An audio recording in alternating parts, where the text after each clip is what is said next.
Welcome back, everyone. Well, March Madness is here. Brackets are out. Coming to Pittsburgh, a pretty good field. But first, I'm going to get into the Kevin Stallings situation. 3 questions for you guys. Start with Paul Zeise. Number 1, was this the right move to fire him? Number 2, what should Heather do with this buyout? And number 3, what sort of coach should Pitt be looking for, Paul? All right, real quickly, I would go like this. Number 1, I would have given him another year or 2. I felt like, this year they had a lot of freshmen. He was building a program. But here's the thing. It's hard to argue with firing a guy that's 0-19. So, to me, I think that one I'm more on the fence about. They absolutely should just pay the guy and move on. They look so silly here trying to find some cause so they can get out of paying his buyout. That, to me, is such a Bush League move. They should be embarrassed. And the third thing is they should be finding somebody who's got some experience building a program. They need I would say they need somebody who's got a little bit young, but enough experience, because this is an absolute train wreck. Yeah, I would not have fired him. The only way I fire a coach after 2 years is if he's committed some kind of crime against the NCAA or, legally. Or if you have somebody better waiting to take his place, like Virginia Tech and Buzz Williams, and that is clearly not the case here. I would not have lowballed him.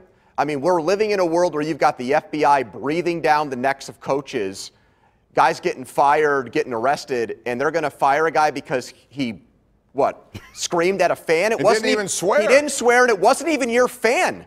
And the ACC didn't reprimand him, and Pitt didn't at the time, so that's totally ridiculous. The guy I would hire, and I think it's a pipe dream, is Eric Musselman. I think you need somebody that has a unique way of building a program, and he does it through transfers. And I don't know conventionally if you can get to the top of the ACC, so that's a guy who's had a lot of success at Nevada, and I would consider him big time. I would say I understand why the firing occurred. The enthusiasm for the program really has plummeted. You go to the Pete and you see what's happened there this past year. Rob, you were the only guy there 4 or 5 years ago. So does he bear some responsibility? Some responsibility, but it was a confluence of events that have occurred.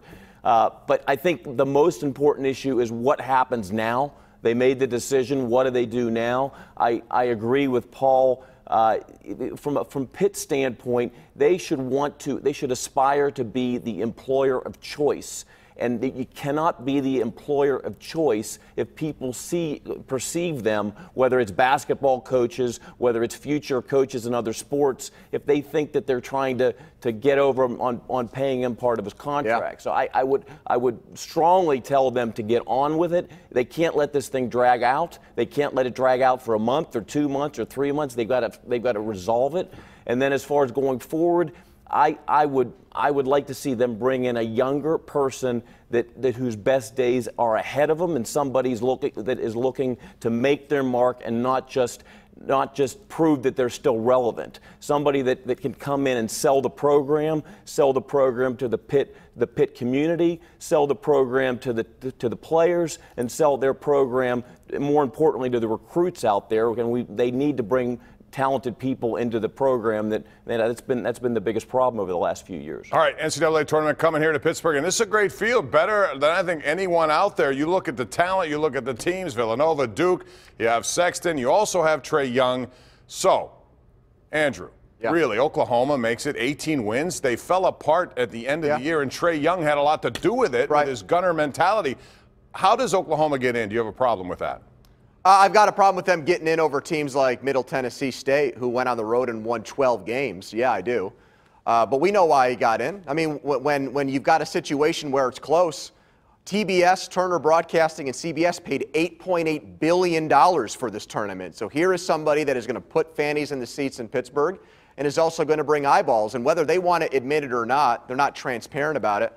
I do think that that's a factor. So the star player, the darling of college basketball, comes here to Pittsburgh, and I don't think it's a coincidence that they're in because of that. Yeah, bad move or good move, though? Bad move, right? It's not good for the... Well, it's not good that teams like Middle Tennessee State, who's had excellent seasons, who have won, like Andrew said, 12 times on the road, they actually have some decent wins. They're not just some mid-major that, played absolutely nobody. Well, they've won a tournament game the last 2 years. They beat Michigan State 2 years ago. And that's the other thing I was going to say. They actually have some history of winning in the NCAA tournament.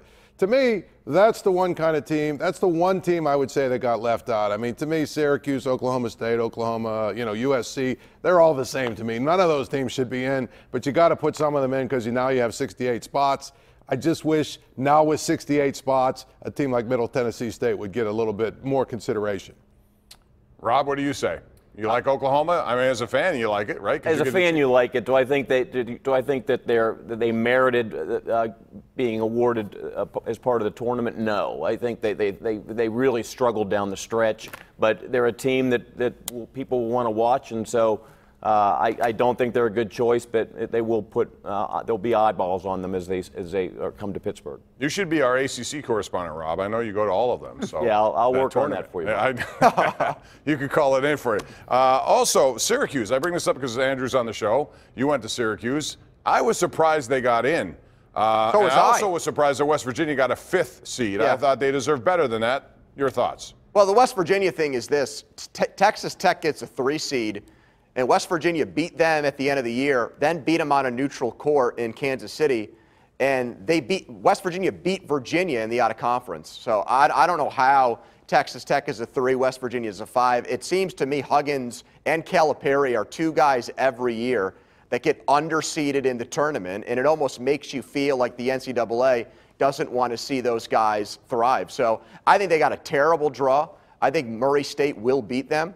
They come into the tournament with the longest winning streak in America. They've won 13 straight games, and they've got great guard play. And that's a problem when you're a pressing team. They can break that press. So I think West Virginia's one and done here, and it's a shame. Well, usually what they do is put Huggins and Calipari against each other to make sure that but this year they did the different. They put Calipari against Sean Miller in the second round. Yeah. So, and nobody is going to ever convince me, because they always try and say, oh, well, we never look at that thing when we put together. We never look at that stuff. There's no question that Arizona and Calipari are like, well, we're going to kill one of these guys, one of these two Paul, teams. nobody had West Virginia as a 5. Every bracket projection had him as a 3. But that's what I'm saying. I mean, like, there's certain teams it seems like they don't want a round in the Sweet 16. And Pony's right. Murray State, that's a tough draw for WVU. They've got their hands full with that team. 12 seeds always seem to do well in this tournament. That's what Bob Huggins has to worry about right now. Now it's time to go round the horn for this week's edition of Smooth Moves, presented to you by Armina's Stone, the smooth supplier of the smoothest granite, marble, and quartz countertops anywhere. It's Armina Stone. So, Smooth Move of the Week. We're going to go with Rob Cochran first, since you're the newcomer this week. Rob, what is your smooth move? My smooth move is Ed Cooley, the Providence head coach, who ripped his pants and still threw a towel over himself and still coached the rest of the game. Got them to an overtime of the Big East final. Didn't quite pull it off, but I give him credit for continuing to focus on his team. Bob's done that on this show before. He's gone sans towel, and based on where I am right now, it's not a great idea. I don't get it. It's below the bar. My smooth move is Bruce Rasmussen, the committee chair. They left out all the FBI teams. Louisville, Oklahoma State, USC, the teams that were close. The NCAA didn't want them taking that baggage into the tournament. That's not a coincidence in my mind.